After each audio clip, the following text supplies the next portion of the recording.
Today, I'm talking to Jennifer Davis, who is the owner of a business called Exit Matters. And she's created a bunch of really interesting resources for people to look at and talk about end of life stuff, end of life processes and issues. And so, really helping people to um, think about and plan for this time of life that we're all going to arrive Mhm. at one day, and nobody ever wants to think about it, right? And nobody So ever knows when it's coming. exactly. So Jen has also recently taken my botanical alchemy level 1 course, a weekend seminar. So I thought it would be really great to have her on here talking about kind of the ultimate transcendent experience. If we're going to talk about, transcending our limits as human beings, that is the one threshold that we're all going to step over one day and become superhuman, because that's the moment, right? It's Mhm. such a it's an incredible thing to think about, and it's an incredible, in my experience, it's an incredible um, gift to be able to accompany someone on that Mhm. on that Yep. journey, that transition. So tell me, because I don't even know the answer to this, except that I know that you had a kind of frightening near death experience as a child. But how did you decide to get into this line of work? Honestly, it wasn't I don't think it was actually a decision in the way of, um, a specific moment in time or a conscious decision. I've been a long-term hospice volunteer. I started volunteering for hospice in my, I think, early 30s. And I mean, I've done other kinds of volunteering, but I was just, being drawn to become a hospice volunteer. And um, so I just feel like I'm someone who loves to take deep dives, and I'm someone who looks at my life and kind of wants to get the most out of my life, and certainly wants to support others in the same. And so, life and death are two sides of the same coin. So if you're looking at your life, um, contemplating your death can actually support you in living your best life. And at the same time, knowing that death will come for each of us and we don't know when, having these conversations and contemplations around what matters to you, not just in your life, but how can we support ourselves and anyone around us, our circle of love, to help us honor our life even in our dying time. That's Mm-hmm. that's really great. I remember many years ago when I was first learning to meditate in the Tibetan Buddhist tradition. They have a very significant death meditation Mm-hmm. um, tradition, um, that is really powerful. I mean, it does support you in living, to bring yourself kind of on a daily basis to Mm-hmm. remember that whatever you think is, crappy about your life, there is going to be an end moment where Mm-hmm. it doesn't even get to be crappy anymore. It's just finished. Mm-hmm. And Yeah. yeah, it really gives you a perspective. And So there's the flip side of that, which is also like looking at the end of your life helps you to recognize what's precious to you. So not just during the crappy times and knowing that there will be an end, but also during your everyday times, what are you grateful for? What's precious? Because that can help you when you're looking at the end of something. I guess one of the other things that's helped me in this work was that I've worked for many, many years with people who've lost jobs.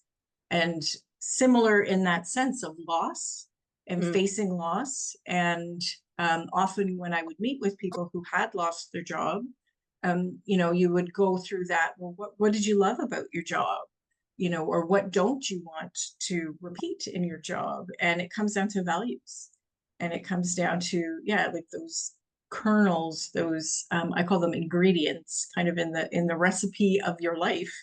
What's the recipe that what's the ingredients that you can add to the recipe that you really want to make for your life. Oh, I love that. What a great metaphor, the Hmm. recipe of your life. That's Hmm. really powerful. Hmm. And to go along with that is and this leads, I think, into some of the archetypes that might that we'll speak about. But that idea of making a plan, you know, there can be, out of the fear of, you know, looking at your death or your end of life, people can kind of get into this, okay, well, I've got to control it all, I've got to plan it all. That, I don't know if that would be the saboteur, or, but that's certainly, you know, even Yes, ma'am. people, yeah, people coming to find me, or wanting to kind of get everything in order. And it, you know, just like birth, and I know that firsthand, having had a Yeah. birth plan that went completely Well, in the opposite direction. You know, it's so I prefer to, instead of a plan, although officially it's called an advanced care plan, I think of it as a menu, because menus change, and every time we look at the menu, we may make different choices. And so these kinds of conversations and sharing are things that will change as your life evolves and things happen. And so the more that you look at it as this idea of, okay, so what do I want, you know, when I'm looking at my menu, or and I'm thinking about my end of life, you know, what works for me now, what do I choose now? And the menu, you know, as we age or things come and go out of our life, you know, there's going to be naturally things that change on your menu anyway. So that idea of having a very fixed, you know, end of life plan, tuck it away, I'm good to go, I'll never have to look at it again, um, isn't, you know, it isn't the most helpful. And, you know, to go along with our archetypes, with the saboteur, the one that wants to make those plans, when you do that, you may miss all of the magic. And I have myself experienced, walking the end of life journey with others, that there is absolutely magic that can happen at your end of life. And having, you know, having full access to, you know, all of those, like opening up some of those archetypes that might hold you back. That's how some of that magic can happen. I was really hoping that, you know, together you and I can kind of put together some of the like common things that can come up, that I've certainly heard people speak about when they think about their death, and mapping that against the archetypes that you shared with that's an me. And awesome idea.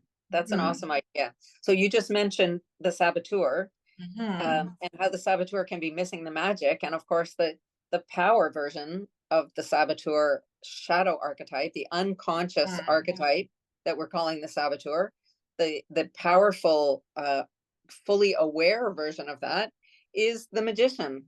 mhm, That is mhm, where the magic happens, right? So yeah, mhm, the shadow archetypes that you were just referring to are the thought patterns and belief patterns that are part of our unconscious operating system, if you will. mhm, And those are patterns that govern how we think and how we move in the world, but we can't see them because they're unconscious.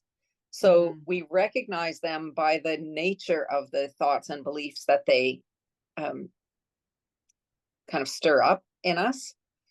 And what we really want is to flip those fears and limiting beliefs into um, a powerful awareness of truth. And when we're, you know, awareness of the present moment and awareness of truth implies accepting reality as it is and not trying to make it something that it's not. And I know that I remember reading Elizabeth Kubler-Ross on the stages mhm, of grief. That, I mean, yeah, that's book is probably 50 years old by now. But mhm. acceptance is the final phase. And I don't know if you did you hear my Yeah, my that's what live inspired stream me. about that. Yeah. That's what got So me thinking of I have this talk I too. I recorded a live stream into the group, the Bachflower study group, about the archetypes and the stages of grief. Mhm. So the the first four of them are all shadow archetypes. There's a prostitute version, and a child version, and victim, and saboteur. Those are the four unconscious shadow archetypes, and they correspond to anger, denial, bargaining. What did I miss? Sorry. Sorry, I've Yeah, practiced. uh, that's weird. I can't think of it right now. It'll jump out at me. But anyway, Yeah. acceptance would be then the power version out the other end of that, Mhm. because Mhm. acceptance is that is the mature, awake, aware version of, Mhm. like, Mhm. the only way to be. There is nothing but acceptance, because it's coming, and Mhm. all of the suffering is in resisting reality and in Mhm. fighting with reality. So the saboteur, of course, is missing the magic, because all of the magic belongs in the Mhm. in that in the awareness, in the acceptance of reality. That's, as you exactly as you said, that's where the magic happens. And I've Mhm. seen it too in the And final I can stage. give you a story. I can Yeah, give you a please. story for that. And so the thing of it as well is that it's if we're looking at these unconscious archetypes or the limiting ones, that works for the person who is dying, but also again the people around them. And so when you think of the saboteur as someone who had a friend dying, and I was there. I had she lived in BC, so I flew in for her to be with her during her last days. And you can kind of get into this, like, I don't know what I'm doing. Because she was dying in her home. And yes, I have been trained at some things, but I mean, I've never gone through the death myself. So, and every death is different anyway. So, that idea of, I don't know how to do this, or I don't have, do I have the right credentials, was going through my mind as well. Um, so again, those are some of that saboteur for myself. But the magic happened literally in the middle of the night, the first night, and she had wanted to be holding this particular item in her hand. Her husband had died a few years earlier, and he was holding the item in his hand when he died. And I just flew in from Ontario to BC.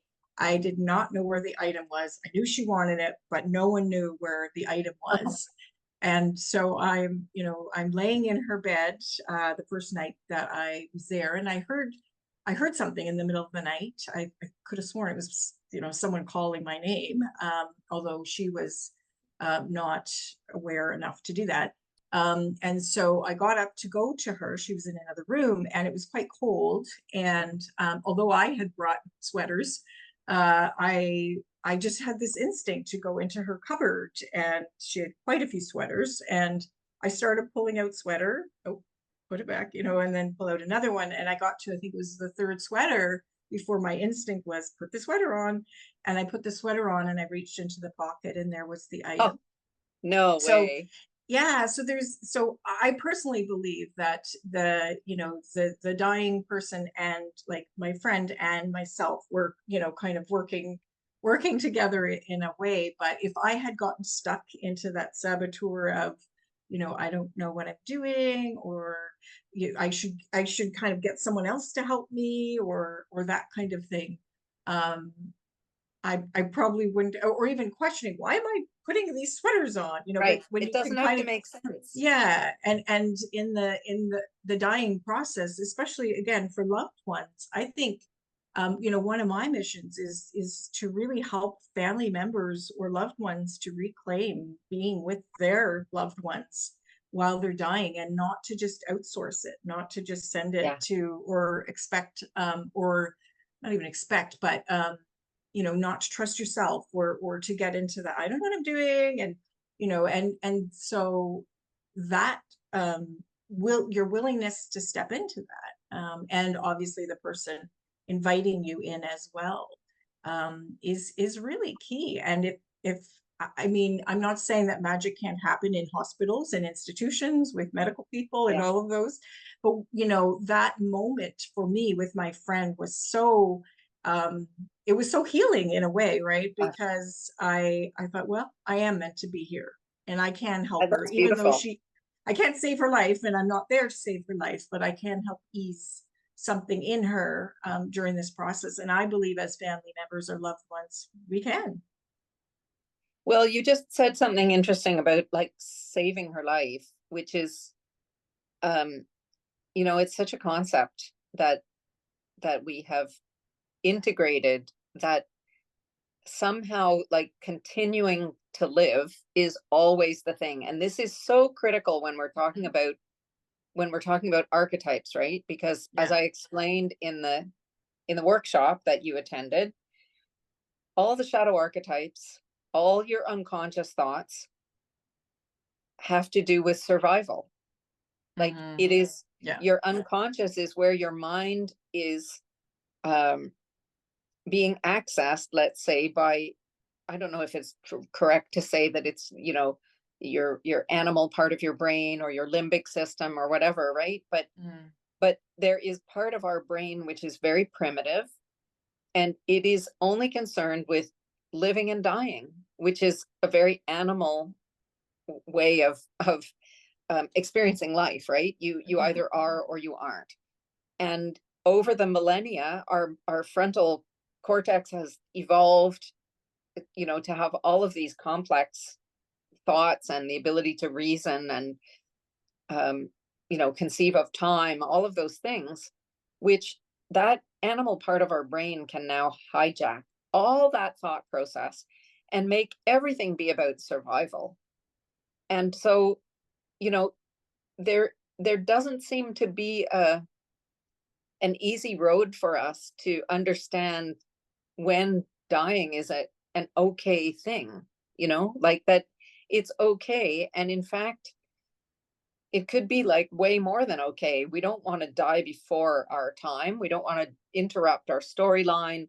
We don't want to die leaving dependents behind, small children, or, a Hmm. partner who depends on us. But the truth is that, anything over 75 or 80 years old is, you know, we consider anyway the natural span of life, even if lots of people now are looking at 110 as easily doable.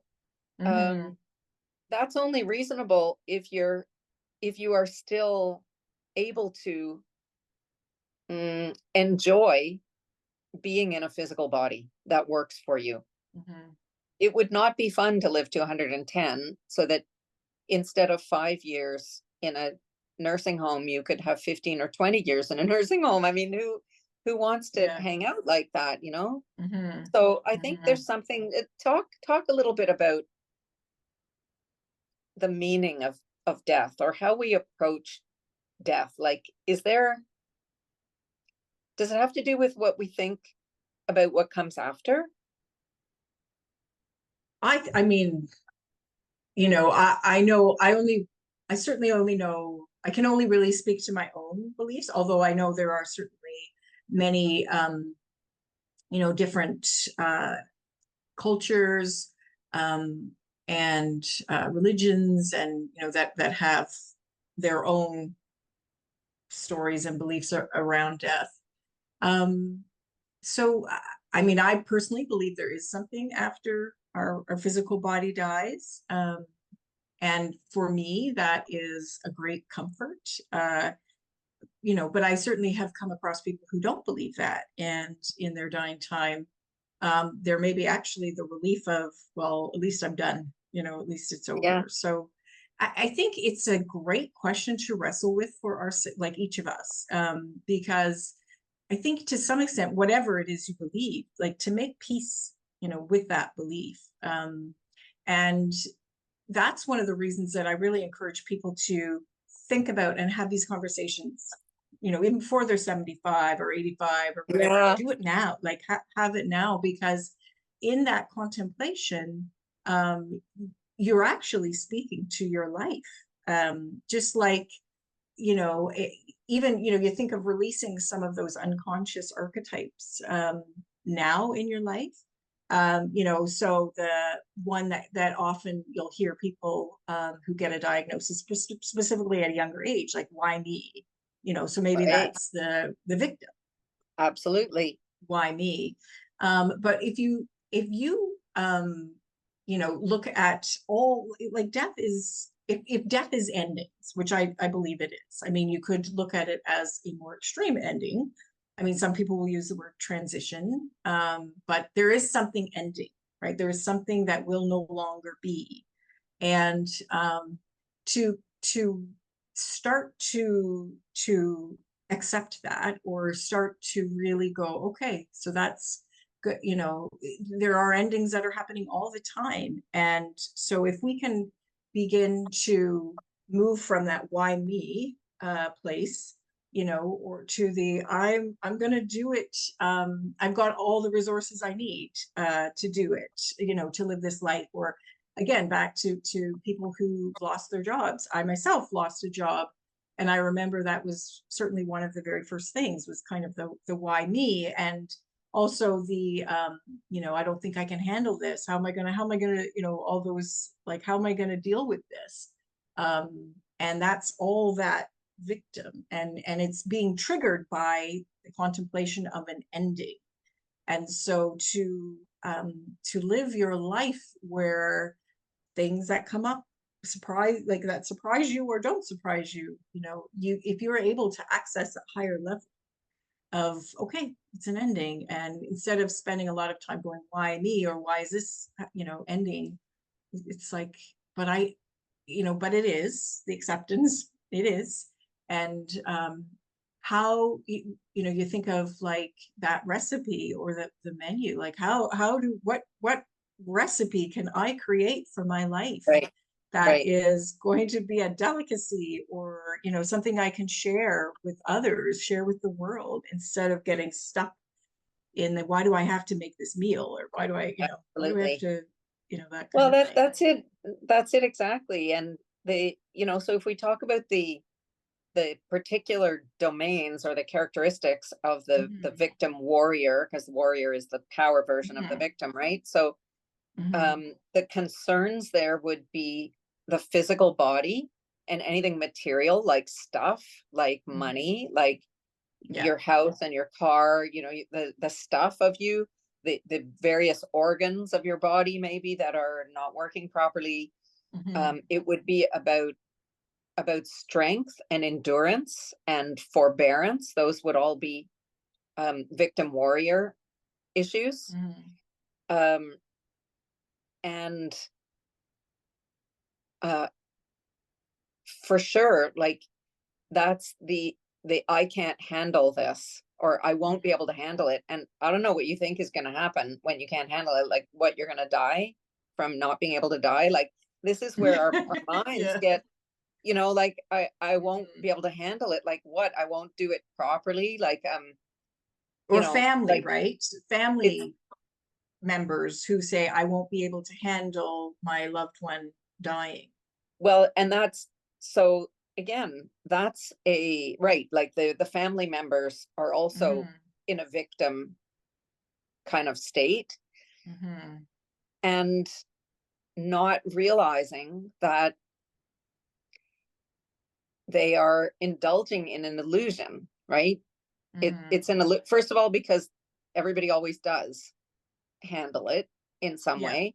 Mhm. Sometimes some people get stuck in a phase of grief that they can't move through, which Right. is Mhm. an amazing opportunity to use the Bach flowers. Like, I just hate to think Yes. of Yeah. people being stuck for a really long time, right? A period of grief is normal, and depending on the circumstances, it can take a long time. Mhm. But the the stuckness is what we don't want to see, right? Like that we have to Mhm. get to acceptance. And the the image that I always like to call to mind is that you've arrived at a T intersection and Mm. your only options are, left and right. Mhm. Mhm. And if it's about, if it's about the end of your own life, I think the choices are to accept and flow with the process or to fight Mhm. against the Yeah. process. Yeah. And uh, the fighting against the process, by which I mean that you continue to look for um, a possible road to healing, to recovery, right? Mhm. The Mhm. the thing that doesn't work is to stay in the middle of the T intersection, spinning your wheels and trying to go Mhm. straight when there's no straight, Yeah. where you're just Yeah. saying no. You're just Yeah. saying no, I Or don't yeah. accept. I don't Yeah. accept that this is happening. Yeah. And Or it's and not I'm, fair, or all those. exactly, Yeah. exactly, where Mhm. you stay spinning in shadow Mhm. instead of um doing the thing, Mhm. like having this experience. I'll just tell you, I visited with an uncle who was in his last days. Mhm. It was a couple of years ago that he passed away, and he was in his mid 90s and had been admitted to hospital. I think he just became so weak, and testing revealed that he had an advanced cancer that they were Mhm. unaware of. And so at age 94 or whatever, something is going to carry you off. And he was so calm when I Yeah. spoke to him, and he Mhm. said, I'm not suffering. Like, I'm totally okay here. The only thing that's Mhm. bothering me is the idea that my wife and my kids, who are in their 60s, are going to have to come here every day until this is over. Like, this is Mhm. really upending everyone's life, and it could take some weeks. And that Mhm. bothers me. But I'm not Mhm. afraid. I'm at Mhm. peace. I had a great life. Everyone's here who I love. I'm not worried. Like, he was just good. It Mhm. was very peaceful. Mhm. Um, and my dad passed away about a year and a half ago, and um, he had struggled for some time with Parkinson's and with a bit of dementia that comes along with that. But he was always his dementia was that he was confused spatially. So that's another victim thing, right? About space Mhm. and physical objects. So he had that kind of confusion that he didn't know where he was, but he always knew who everybody was and he knew what was going on. Mhm. And his last day was a little stroke that he had at home. And they took him to the hospital and he was there for some hours. And I was there, my mom and my brother came. So we were all there with him. And he was Mhm. awake, although he couldn't speak because he had been damaged by this Stroke. Mm. stroke. And my mom would ask him if he was in any pain, and he could shake his head and no, that was all fine. But I recalled as the hours wore on, and they very kindly gave us a room to ourselves, which was very beautiful, and said we could stay as long as we wanted. I mean, it was, God bless Mount Sinai Hospital in Toronto. If anybody's listening, they were absolutely wonderful. But the story that I wanted to tell is that at about 8 o'clock at night, I started to think we have to now think about my mother, who is 87 years Mm. old. Yeah. And Mhm. how are we going to do this? Are we all going to sit here all night? Because this could go on for days at this Yeah. moment. I remembered my husband's mother passing away, and it took 10 days in that Mhm. state for her to Yeah. finally leave. So I turned and said to my mom, we need to think about what to do now. Are we going to all stay here together, or shall we tag team and one of us can take you home and the other one can stay here and then you come back in the Mhm. morning and like, how would you like to do this? Because really, mom, this could take a week. Like, there's Mhm. no way of Yeah. knowing. It wasn't 30 seconds after I said that that my dad, who had been absolutely stable for hours, nothing changing, Mm. all of a sudden we heard the death breathing, Yeah. and he took 2 or 3, like, heavy breaths like that, Yeah. and it was Yeah. over. Mm. Honestly, there was just no question. I just said, "Oh, dad, like, Yeah. you just knocked that out of the park. I can't believe Yeah. that happened." Yeah. Like, Hmm. it's as if, well, of course he was listening, because why not, you Yes. know? Yes. Yeah. And what's remarkable is that he was able to let go in that Yeah. instant so Yeah. masterfully and so magically, to say, "Oh, Hmm. yeah," or it could be over right now. Like, Yeah. why would anybody need to stay here all night? Like, and I think Yeah. you probably lose track really of anything like time, Mm. because the magician, who is all about time, but the Hmm. magician knows that time is a construct, Yeah. right? Time is Yeah. not a real thing, Hmm. certainly not in the way that we conceive of it, right? So, Mm. um, And anyway, I I couldn't wanted to believe that it was possible. yeah. And your story, both of your uncle and your dad, bring up another common thing that you'll hear, which is the I don't want to be a burden. Which Right. I think of as that kind of prostitute lover, right? Like, I don't know if that's, Victim is actually a burden thing, believe it or not. but The that burden, idea that I'm not worthy of, you oh, know, of the love, right, of the love, the care, the attention, right, like that often will go with, I think, or either right, maybe under the surface of that. right. And that, like, I remember hearing, this was someone who was playing my board game, which I can talk about a little later, but she was someone else had been speaking about that fear of being a burden, and they had an only child, and they didn't want to burden their only child, and they were quite upset about that idea of even having to do that or put their daughter through that. And this particular person who was listening, and she said, I when she was 10 years old, she watched her mother and her uncle care for her grandmother in the home, and they would brush the mother's hair and sing to her and bathe her, and she said it was beautiful, like it was love in action, in Yeah, love in a way that we don't, I mean, certainly love, we see that with mothers and yeah, babies, or parents and babies, we see that kind of love. And of course, as a mother myself, I would do anything at that stage of my kid's life for, but it's that to think of, not just the burden of someone caring for you, but also they giving them that chance or that witnessing of your end of life, which will be there, which at some day will come to visit them. So that gift, in actual fact, it may not just be that sense of the burden, but in a sense, you're giving them a legacy. um, absolutely. and that doesn't mean it's going to be easy, and not everybody will take that role on. And I think that's okay too. I think it's okay as loved ones to kind of decide, well, and again, that's one of the reasons why I think we do need to have these conversations sooner than later, because sometimes you'll get people who are saying, well, of course my children look after me, and you'll get the opposite, right? Well, they'll say, Right. I don't care if I'm a burden. I looked after you at this end, so you will look after me at that end. And that may be true, but you know, to to kind of hold yourself in enough regard that says, I want to be cared for during my dying time, and I want to be cared for with loving hands.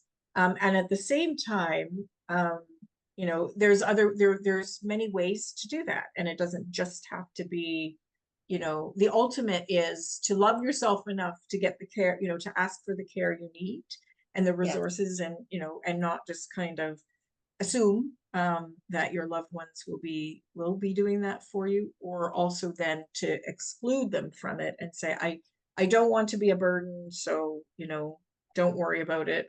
Right. I'll just go into a hospital or whatever. Yeah. Well, I think the the the immense value of working on your own consciousness Hmm. before that time of Hmm. life can't be Yes, overestimated. And absolutely. that is that's what it's all about for the great meditators, right? It's all about Mhm. preparing for this most transcendent experience that a human can Mhm. ever have, which is, evolving beyond the home of your physical body, of your Mhm. consciousness, moving outside of your cells and structures Mhm. to somewhere else. That, the consciousness is the part of you that will not die because it's not material. Mhm. And being able to elevate your consciousness, there's, not so many other words to use, to expand your consciousness, to grow it, Mhm. so that you are not, um, um, you cannot be a burden to your family if your consciousness is evolved. That's Mhm. that's the Mhm. whole truth of it. Because, um, like, that you're not responsible for the other people and how they're taking this, Mhm. right? When Mhm. you're in an evolved place, when you're in your power, you have, um, a correct boundary of responsibility Mhm. for, the responsibilities to yourself, and that you are not responsible to the others, in the sense of, being responsible for how they feel. Yeah. That you are, Mhm. as long as you're not, whatever, you wouldn't do it from a place of power, but you're not manipulating them to get attention, right? You Mhm. deserve whatever is coming your way, and you're not responsible for their feelings. But when you're in that place of peace where you're not afraid, you're not Mhm. demanding, Yeah. you're not Mhm. you're not asking for outrageous things, you are not, You're not in denial either, because you're that can not in happen, right? denial, right? Mhm. You can't be a burden to them from that Mhm. place. And Mhm. your own peaceful experience of dying rests in being in power. There's no other way to have that except to be in Mhm. power. Sometimes it happens to people in the last moments of their life, um that they attain that powerful frequency Yeah. Mhm. very late in life. But my goodness, Yeah. why not enjoy it Yeah. in While your you're productive years, if you Mhm. can, right? Mhm. To be Mhm. thinking about death brings you closer to power. It just does, Mhm. because It does, stuff yeah. that doesn't matter falls away, right? Right. And as you Mhm. know, the inquiry process that we use in this botanical alchemy method involves asking, why is that important, to the most ridiculous Yeah. questions, even like, Yeah. well, but then I might die. And you have to ask yourself, Yeah. and what's wrong with Yeah. that? What am Yeah. I afraid of, Mhm. actually? For some people, they don't want to experience pain or physical suffering. Yes. For Yeah. some people, they're afraid of, um, a big question mark of what comes after, like Mhm. the great Yeah. void. I mean, how will I Yeah. know what to do? Who will I Mhm. be? All of those big questions. For some people, it's afraid of the the suffering of people you're leaving behind. But for each Mhm. one of us, we have to know. You have to look at your kind of worst case scenario, which the universal worst case scenario is dying, right? You have to look at it and say, what is actually wrong with that? Like, Mhm. what is my problem with dying? What do Mhm. what do I think it is? That is an illusion, because nobody Mhm. knows, right? What have I But made it into in my mind? yeah, and just literally to look at nature. I mean, to all around us, there is death happening all the time. And I don't mean, looking at the news and wars and things like that, although that's a piece of it, but just even to look to nature. So many people find, well, comfort, including flower remedies in nature. And that cycles and seasons and life and death. I mean, we can learn so much, I think. And for me, that's a place of peace as well. And in the getting into those stuck places, or places of fear, of thinking of the end. For me, it may not be so much myself at this point. It might be like thinking my children dying, and I don't want that. And all of course I don't. I mean, and there's nothing, but that shouldn't stop me from having conversations with myself and my family. And that's the one thing I would add to the meditators is I mean, it's great to kind of find that place of peace within yourself, or the, kind of wrestling with that. But to be able to do that, especially with your next generation Mm, or the mhm. people around you, to be able to have these, sometimes hard conversations, sometimes, um, you know, confusing or upsetting conversations, but to be able to do that in a way that says, okay, I'm here now. I'm still, I'm here. So let's talk about it now. Let's not Tell me, wait tell me about the until, game. Tell me about the game, because I think that's yeah, what, you've created yeah, something like yeah. that. Yeah, I mean, it started actually as a hospice volunteer, and um, I was involved with the advanced care planning project. So they were really trying to look at these kinds of conversations and who was having them, how do they start, who should be having them, what should be included in it. And sitting in focus groups, many focus groups, with doctors and nurses and lawyers and retirement home staff, and even financial planners, anyone who may have their kind of fingers in that conversation. And over again, I heard, well, we know we should talk about this, but we don't know how to start it, or I'm just not comfortable. So that's where I just thought, well, I play board games. I play board games with my family. So that's people sitting around a table. Could I create a game that starts conversations and guides the conversation, in fact? Because I think that's the other piece is you might get your family to the table, but you may not know kind of what to think about.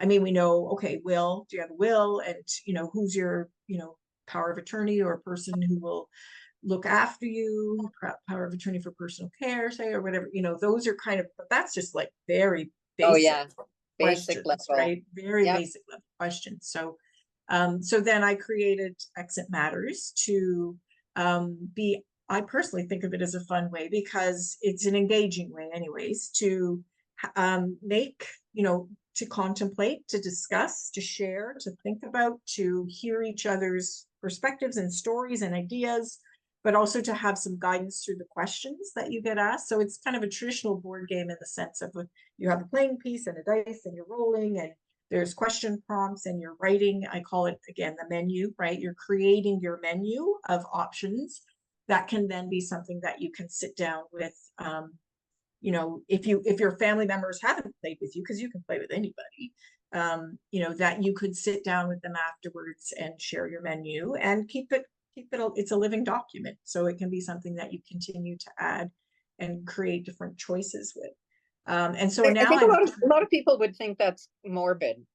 I don't personally think so, but I think a yeah. lot of people would have trouble with saying like, "Oh yeah, I'm going to sit around with a glass of wine and play a game about dying." Like, Absolutely. I mean, I've definitely, because I've played the game out in the community groups and many people, and there's definitely people who come into the experience thinking, oh my gosh, what am I doing? But there, because we are all, anyone sitting at the table playing with you is going to go through that experience of death. There is no, we may not share many other experiences in our life, but we know we will share death. So that being kind of accepting that and to hear each other's ideas, and you would be surprised actually at how much um, laughter and um, just enjoyment and a sense of release in a way. It's like when you need to do something and you don't want to do it, you don't want to do it, you don't want to do it, and then when you finally get to it, it's like, oh, that wasn't so bad. uh, and I what one of like so hearing each other's perspectives, like I was telling you about the woman who felt like she was worried about being a burden, and the other woman who was sharing her experience, like that because those conversations don't often happen. um it's like a focused place to have that conversation, share it in in humanity, an experience that we will all share with a little bit of the guidance that comes along with it. So yeah, I mean, I'm working the game into a course as well, because it Great. is hard sometimes to get your family members to sit around the table and play a board game, and some might find that morbid. So turning it into like a kind of a leading yourself through this course, I thought that might help people to Yeah, maybe cool. who aren't willing to or aren't, you know, interested in playing a game, but still end up with what you know, that idea of your menu or your exit wishes that can be shared, that can be evolved, that can be, you know, adapted and considered. But I honestly think it's one of the bravest things that we can do is to sit down and to look at something we know can go, it's going to happen, and it can go in so many directions. And I'm sure we've all heard stories of families that don't talk. You know, and it's not just because one person got included in the will and one person didn't. It's because I thought mom would want to, you know, this treatment, and maybe my brother or sibling said no, they wouldn't want that treatment. And, you know, I made a choice, and now my brother, I don't have a brother, but we've all heard these stories of family members that just, it just breaks them apart. Exactly. And that is, I'm pretty sure that, you know, I can't think of a parent out there who would want that like to be the legacy that they leave behind. And the possible legacy can be that, you know, their loved ones are with them. They are starting the grieving process by honoring their loved one, you know, the person's dying wishes. Like that is, you know, that for me, so my dad died a few years ago, and to be able to honor his wishes in a way that I knew he what he wanted, like you already feel you know, Yeah. some form of healing. Yes, grief, yes, loss, all those things, but um and so, you know, to be able to access that level, however you get there through conversation. And one of the things I think I have yet to apply, but I will, I'm just newly trained by you, but to be able to offer those remedies to people who don't want to have these conversations or feel stuck or don't want to look at things, you know, like the child, no, no, no, it's not going Yeah. to happen to me, you know, to be able to offer um, some remedies that will help to loosen that so that they will be able to, you know, to Yeah. talk or to look at it for themselves and then be able to communicate and share. And any of those stuck places, the burden place, the why me place, the, you know, the saboteur who, you know, whether, you know, even the family member who doesn't think that they can be there with their loved one because who are they, you know, they don't have the qualifications or whatever, to be able to offer some remedies that can support them to get to that power place is I'm just very excited to be able to weave that into my work as well.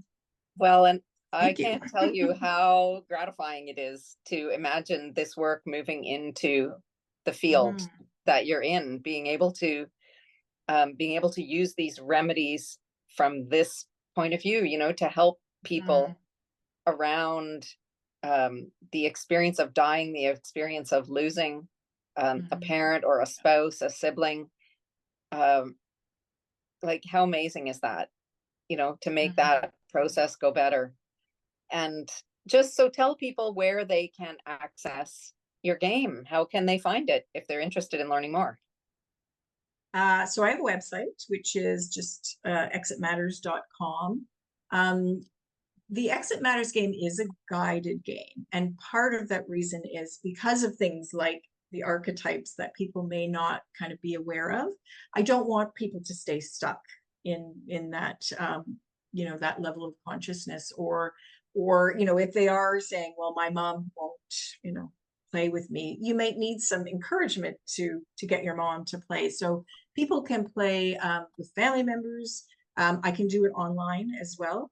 And like I said, I'm working on a digital course that people will be able to do for themselves or sit with their loved one and work that through as well. So everything is kind of coming through the website at exitmatters.com. Awesome. Well, thank you so much for having this conversation with me today.